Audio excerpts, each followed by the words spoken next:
The whole of the startling scene of the abduction of the Earl of Evesham's daughter occupied but a few seconds.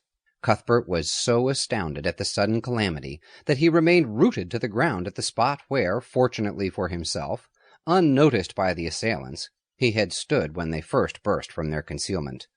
For a short time he hesitated as to the course he should take.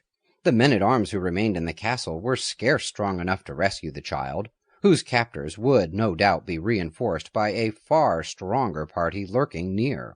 The main body of Sir Walter's followers were deep in the recesses of the forest, and this lay altogether out of the line for Wortham, and there would be no chance whatever of bringing them up in time to cut off the marauders on their way back. There remained only the outlaws, who by this time would be in Langholm Forest, perhaps within a mile or two of the castle itself. The road by which the horsemen could travel would be far longer than the direct line across country, and he resolved at once to strain every nerve to reach his friends in time to get them to interpose between the captors of the Lady Margaret and their stronghold. For an instant he hesitated whether to run back to Erstwood to get a horse, but he decided that it would be as quick to go on foot, and far easier so to find the outlaws. These thoughts occupied but a few moments, and he at once started at the top of his speed for his long run across the country. Had Cuthbert been running in a race of hare and hound, he would assuredly have borne away the prize from most boys of his age. At headlong pace he made across the country, every foot of which, as far as the edge of Langholm Castle, he knew by heart. The distance to the woods was some 12 miles, and in an hour and a half from the moment of his starting, Cuthbert was deep within its shades. Where he would be likely to find the outlaws he knew not, and putting a whistle to his lips, he shrilly blew the signal which would, he knew, be recognized by any of the band within hearing.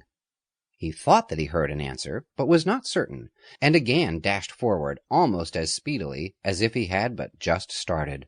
5 minutes later a man stood in the glade up which he was running. He recognized him at once as one of Newt's party. Where are the band?" he gasped.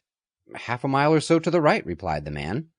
Guided by the man, Cuthbert ran at full speed till, panting and scarce able to speak, he arrived at the spot where Newt's band were gathered.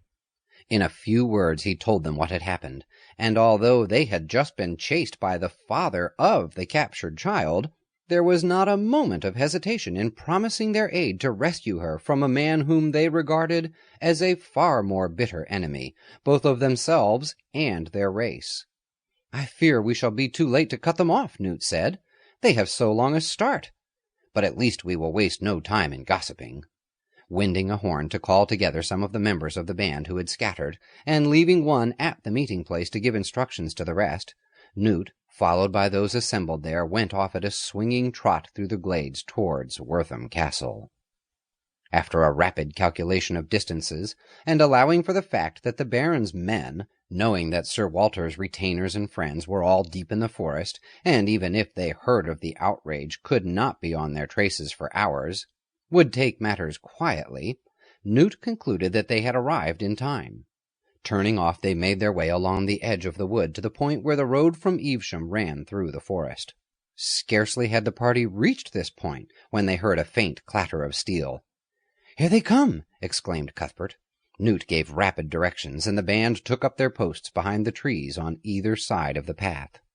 "Remember," Newt said, "above all things be careful not to hit the child, but pierce the horse on which she is riding. The instant he falls, rush forward. We must trust to surprise to give us the victory." 3 minutes later the head of a band of horsemen was seen through the trees. They were some 30 in number, and closely grouped as they were together, the watchers behind the trees could not see the form of the child carried in their midst. When they came abreast of the concealed outlaws, Newt gave a sharp whistle, and 50 arrows flew from tree and bush into the closely gathered party of horsemen. More than half their number fell at once. Some, drawing their swords, endeavored to rush at their concealed foes, while others dashed forward in the hope of riding through the snare into which they had fallen. Cuthbert had levelled his crossbow, but had not fired. He was watching with intense anxiety for a glimpse of the bright-colored dress of the child. Soon he saw a horseman separate himself from the rest and dash